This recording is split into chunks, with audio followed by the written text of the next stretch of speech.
What's going on here? I mean, tell us a little bit about all these moving parts, Derek. Yeah, well, let me start with the thrift savings plan. This is the federal government's retirement savings fund. It was supposed to transfer about $50 billion of its international fund to an MSCI All-Country World Index, which captures emerging markets, including China.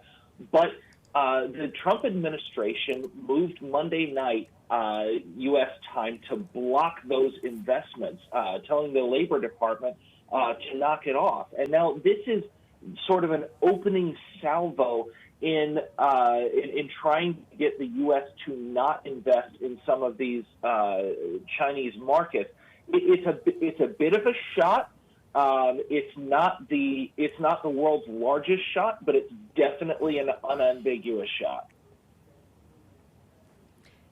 And Derek, help us understand this bill that the GOP senators introduced that would authorize Trump to put sanctions on China if it does not cooperate with an investigation into the COVID outbreak. What kind of sanctions could be used, and what are the chances that this actually passes?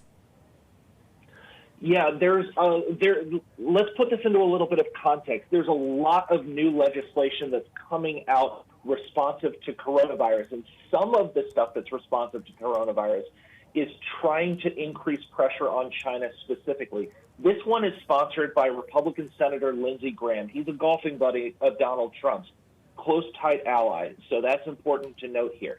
This bill would authorize the president to impose sanctions on China if Beijing fails to, quote, cooperate and provide a full accounting of events leading up to the outbreak of the coronavirus.